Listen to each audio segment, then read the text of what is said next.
திரு ஸ்ரீகாந்த், முன்னாள் முதலமைச்சர், தமிழ்நாட்டுடைய ஒரு முக்கிய அரசியல் தலைவர், அதை தாண்டி வயசுக்கு மரியாதை கொடுக்க வேண்டாமா? ரசக்குறைவான அப்ரோச் சொல்லி அவங்க தலைவர் பேசினது பின்னாடி நின்று நீங்க எல்லாம் கை தட்டினீங்க. அதாவது எங்கள் தலைவருடைய பேச்சு மிக தெளிவாகவும் வெளிப்படையாகவும் இத்தனை நாள் ஊடகமாக பேசப்பட்டு கொண்டிருந்த செய்திகளெல்லாம் போட்டு உடைத்து இத்தனை வெளிப்படையாக அவர் பேசியிருக்கிறார். இதில் எந்த ஒரு தயக்கமோ அவருக்கு பேசும்போது அதில் ஒரு தடையோ இல்லவே இல்லை.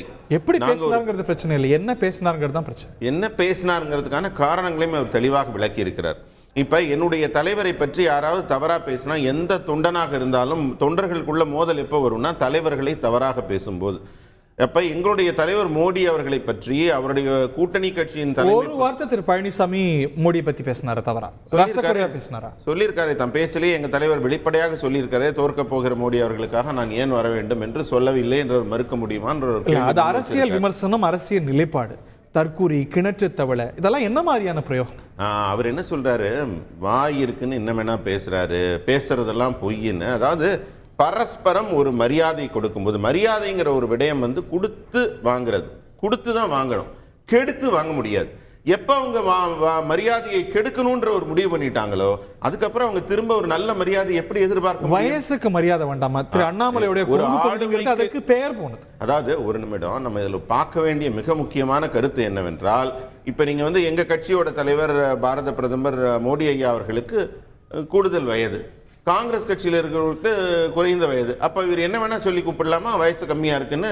ராகுல் காந்தி அவர்களை பற்றி பப்பூன் வரைக்கும் போயிட்டீங்களா? இல்ல அதாவது அரசியல் விமர்சகம்னு நீங்க ஒரு விஷயத்தை வச்சிடுறீங்க, மற்றபடி அவர்களுக்கு அந்த தலைமை பொறுப்புக்கு கொடுக்க வேண்டிய மரியாதை எல்லா இடத்திலும் கொடுக்கப்படுகிறது. பரஸ்பரம் மரியாதை கொடுக்காமல் எப்ப கெடுக்கப்படுறதோ அப்ப திரும்பி வாங்குவாங்க இல்லையா? கண்ணுக்கு கண், பல்லுக்கு பல், இதுதானே அவ்வளவுதான விஷயம். திரு மணிகண்டன். தந்தி டிவி நேயர்களுக்கு வணக்கம். இப்போ தான் சொன்னீங்க கோகுலாஷ்டமி என்ற கிருஷ்ணர் பிறந்தநாள் வாழ்த்துக்கள் சொன்னீங்க ஹரி. எல்லா நேயர்களுக்கும் நானும் சொல்கிறேன். ஏன்னா திரு எடப்பாடி பழனிசாமி அவர்களே கோகுலாஷ்டமி வாழ்த்துக்கள் சொல்லியிருக்காருங்க. ஒரு ஸ்லோகம் ஸ்தோத்திரத்தோடு ஆரம்பித்தா நல்லாயிருக்கும் அப்படின்னு நான் நினைக்கிறேங்க. அந்த ஸ்தோத்திரத்தை அப்புறம் சொல்கிறேன். அதுக்கு முன்னாடி இப்போ கருணேஷ் சொன்ன ஒரு விஷயத்தை சொல்கிறேன்.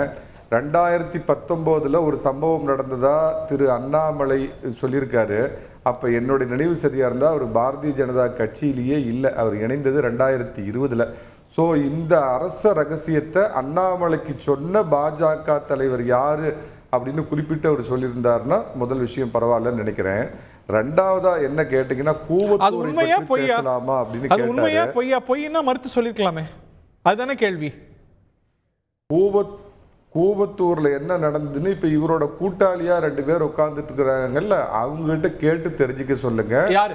உண்மையின் சாட்சியாக, உண்மையின் நிழலாக இவர் கூட இன்னைக்கு கூட்டணி வச்சுக்கிட்டு பலாப்பழம் தூக்கிட்டு ஒருத்தர் இருக்காரு, அவரும் இன்னொருத்தர் இருக்காரு தினகரன், அவங்கள கேட்டு தெரிஞ்சு சொல்லுங்க.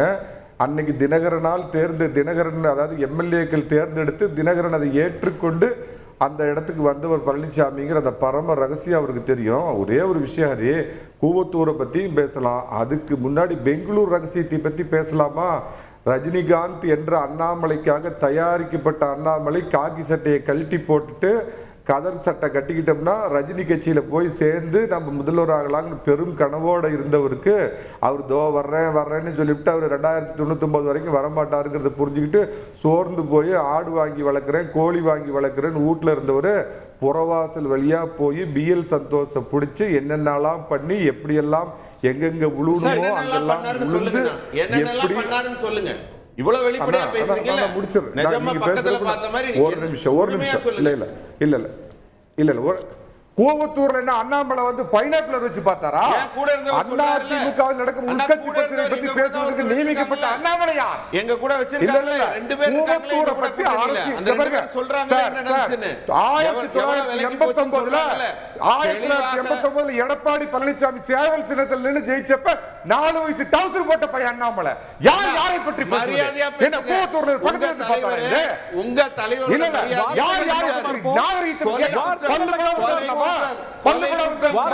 ஒரு அரசியல் கட்சி தலைவர் ஒரு நாகரிகமாய் ஒரு அரசியல் கட்சி ஐபிஎஸ் படித்தவர்களுக்கு உள்ள நாகரிகமாய் யாரை பற்றி பேசுகிறார்? அண்ணாமலை வயசுல எடப்பாடி பழனிசாமி அரசியல் ஆளுமை யாரை பற்றி யார் பேசுறது? உங்களுக்கும் கிடையாது தெரியுது. இல்ல அரசியல் வயது 4 வயது கட்சியில யாருக்குமே கிடையாது. எடப்பாடி பழனிசாமி எம்எல்ஏ 4 வயது சிறுவன் யார் யாரை பற்றி பேசுகிறார்? தமிழக மரியாதை வாங்குங்க. இந்த எதிர்க்கட்சி அவர் சொன்ன தலைவர் குற்றச்சாட்டை கட்சியினுடைய பொதுச் செயலாளராக இருக்கக்கூடியவர் சாதாரண கிளை செயலாளர் புறவாசல் வழியா வந்து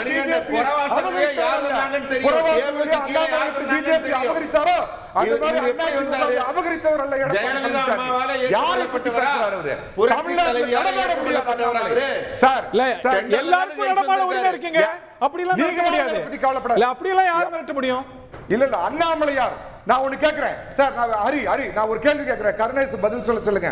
வி.கே. ஜான் அப்படிங்கிற சிறுபான்மையை சேர்ந்தவர் தான் தமிழக பாஜகவோட தலைவர். அதுக்கு பின்னாடி இந்த சேலத்தை சேர்ந்த SA. Palaniswami, K.N.. Lakshmanan, La Ganesan, Pon Radhakrishnan, CP. Radhakrishnan, Tamilisai Soundararajan, Murugan வரைக்கும், அதுக்கு முன்னாடி இருந்த ஜனா கிருஷ்ணமூர்த்தி வரைக்கும் ஆர்எஸ்எஸ் பின்புலம் இல்லாத யாராவது இதுவரை தமிழக பிஜேபி தலைவராக வந்திருக்கிறாங்களா? பின்னால் வந்து தமிழக பிஜேபி அபகரித்தவர் அண்ணாமலை. சொல்றேங்க, பலிதானமும் ரத்த தானமும் கொடுத்து வளர்த்த தமிழக பிஜேபி கருணாநிதி சமாதியில் அடமானம் வைத்தவர் அண்ணாமலை. யாரை பத்தி பேசுறது? இல்ல இனற்று தவளை சொல்றாரு. யாரு இவர்? என்ன இலகணேசன் மாதிரி எல்லாரும் ஏற்றுக்கொள்ளப்பட்ட தலைவரா? இவருடைய அரசியல் வாழ்வே 3.5 வருஷத்துல என்னென்ன ஒரு ஐபிஎஸ் ஆபீசரா இருந்தவர் ஒரு அரசியல்வாதியா தரம் தாழ்ந்து எத்தனை முறை பேசியிருக்கார். அதாவதுங்க, தரம் தாழ்ந்து பேசுவதில் நீ வல்லவனா நான் வல்லவனான்னு சீமானுக்கு இவருக்கும் போட்டி நடக்குது. சீமானோட போய் வச்சுக்குவா விளையாட்ட. தமிழ்நாட்டில் நடமாட முடியாது அண்ணாமலைக்கு இது மூலமா எச்சரிக்கை. ஏற்கனவே அதிமுக என்ற கட்சி காணாமல் போய்விட்டது. நீங்க இல்லவே இல்ல. இப்ப உங்க தலைவரே இதுக்கு வெளியில இருந்து நாங்க வேண்டாம், எடப்பாடி அவர்களே போதும். உங்க கட்சிய கடைசியா வந்து முடிச்சு வைக்கிறதுக்கு வந்திருக்கிற நல்ல தலைவர் உங்களுக்கு அவர்தான். அவர்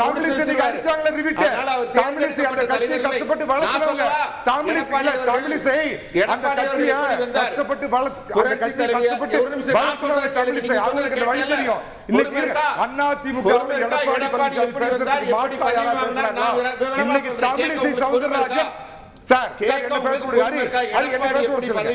தமிழிசை சவுந்தரராஜன் என்ன சொல்லிருக்கார்? தமிழக பாஜக ஒரு பக்கமும் அண்ணாமலை என்ற அரசியல் தற்கொலை ஒரு பக்கம் இருக்குது. தமிழிசைக்கு என்ன பதில் சொல்லிருக்காங்க? அதுக்கு பதில் சொல்லுங்க. அதிமுகவில் இதுவரை யாராவது எடப்பாடி பழனிசாமிக்கு எதிராக பேசியிருக்காங்களா? தமிழிசை அந்த கட்சியை கஷ்டப்பட்டு வளர்த்தவங்க, அவங்களுக்கு பதில் சொல்லுங்க. உங்க கேள்வி. செய்திகளை உடனுக்குடன் தெரிந்து கொள்ள உடனே சப்ஸ்கிரைப் பண்ணுங்க.